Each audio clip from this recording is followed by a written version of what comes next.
sa lahat ng mga fans na nandito ngayon. At ngayon naman, pumunta naman tayo sa isang nabuong love team. Yes, Mula love sa team. isang Netflix na, napanood natin sa Netflix na series, I Can't Buy Me Love. Yes! Kay, congrats din sa success as Bettina. But of course, ang love team na I'm referring to ay ang Snoreen. Yes, Anthony Jennings and Marissa Hart. You are now together again sa isang project. So, can you tell us about your feelings nung natanggap niyo yung news na magiging part kayo together ulit sa isang project, you know, coming from the success of Can't Buy Me Love?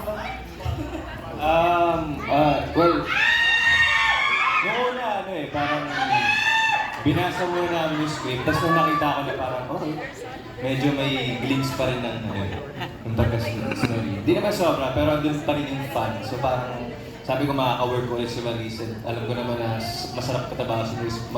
Yung mga eksena namin talagang pumapatong-patong kasi dami namin naiisip talaga na pwede kong patotong lines na to, tapos sabayan mo ng ganito, yung mga gano'n. So parang laging nagbibigayan kami palagi sa eksena. Happy ako maka-work ulit si Marisa. Super happy ako na maka-work ulit si Anthony. And, nung nalaman namin na action yung gagawin namin, as in sobrang excited talaga kami. Well, ako, may pressure kasi hindi pa ako talaga nakasabak na action talaga. Ever?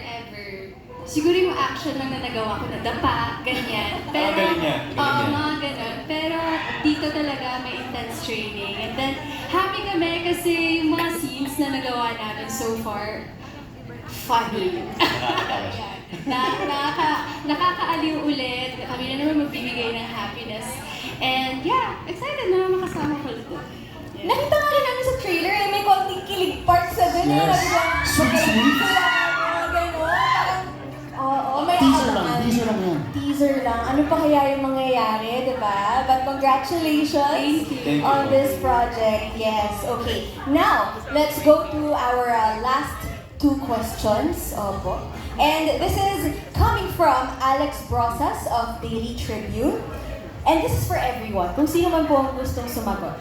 What is exceptional about the show na nagpa-accept sa inyo or to make you accept it? And also, medyo connected na rin doon, idikit na natin from Jimpy Anarcon of the Rewind channel. Out of all the projects that you've done in the past, what makes Incognito different? So yun. So bakit nyo tinanggap and what makes this different from other projects? Who would like to answer first? Mr. Baron Geisler? Yeah, for me it's very new to me to really open my heart sa cast, sa crew. Everybody na mula sa writer, director, and because of this show, mas maiyak ba ako? Mas nakakuha ko, yung mga kasama ko, hinihila nila ako pataas paakyat. And they're really, like kay Direct Lester, the entire team ng Star Creatives, nung miniting nila over this show, they said, Baron, you know, we just want to help you straighten out your life, and we're here to support you. Tapos, bonus pa yung nagtutulungan kami, may relationship talaga kami sa isa't isa. Like, nung I flew to Japan to shoot a movie, message sa akin si DJ na, oh pare, ilipad ka, huwag ka magkalat dyan ha. That really meant a lot to me, di ba?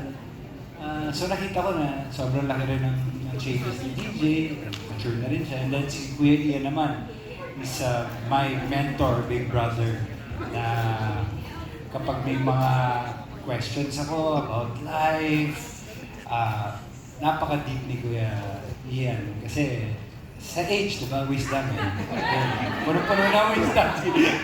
Peace bro, pareho tayong, dito, medyo may edad. Tapos, yun lang, for me, I just want to continue doing my best. giving my all to be a dependable actor and to just open my heart sa hindi lang sa show na to kasi nadadala ko yung good attitude, manners, behavior sa iba pang mga nakakasama kong production. So I really am grateful sa Star Creatives, ABS-CBN, and Direk Lester, everyone. I love you guys, sa buong cast. I love you guys. Hold on. Parang iyak na eh. Oh You know, my, ibang-iba very nice one. talaga. Yes, ibang-iba yung project na to. That's what makes it different for Mr. Baron Geisler. Yung love talaga, even beyond work, di ba? Andun yung care and yung Basketball support nga, di ba? We play basketball nga Yes. between shoots. Gusto ko doon May hirap pataas. accountability kami sa isa't isa, and that's what I love. Thank you, Baron. Appreciate it. I'm sure everyone will, remember those words coming from the heart. Right? Who would like to answer next? Kung bakit niyo po tinanggap ang project na to and what makes it different from your past projects? Maurice? Well, I think naman all of us, we all feel so lucky to be part of the show. Kasi nung nalaman namin, miniting kami, nung nalaman namin na maging part na kami, it's super exciting kasi this production, even nung pagkasabi ni Direk Lester, they all want to reach something for action here sa Philippines. And sobrang happy kami, naging part kami nito kasi gusto talaga nila mag-break ng boundaries, lahat. Marami silang gusto i-achieve. So yeah, daming excited. Ang first time namin magawa, super ganda ng pagkagawa ng mga stunts, ng actions, ng scenes, ng costumes, everything, mga guns, super ganda ng lahat. And ang ganda din ng story kasi somehow nagme-mirror siya of what's really happening in the country and all over the world. Maraming mga issues na i-resolve, maraming mga may ilahad sa mga manonood. Yung mga nangyayari in real life. Yung mga sad na mangyayari. So yeah, parang it's action-packed but it's also full of heart, the show. Yeah. Yes. Tsaka parang may social relevance akong Yes. nakuha dun sa answer niya. And ang ganda na, may goal pala, no? To elevate the quality of Yes. action dramas here in the Yeah. Philippines. And trailer pa lang, kitang-kita na natin yon. Andun na talaga. Yes. So, supportahan po natin January po yan, mga kapamilya. Okay. Who else would like to answer po? Maybe si Kyla. She's not sitting there. Yes. Yeah, well, it's for me personally. It's my first time doing something of the action genre, and it's also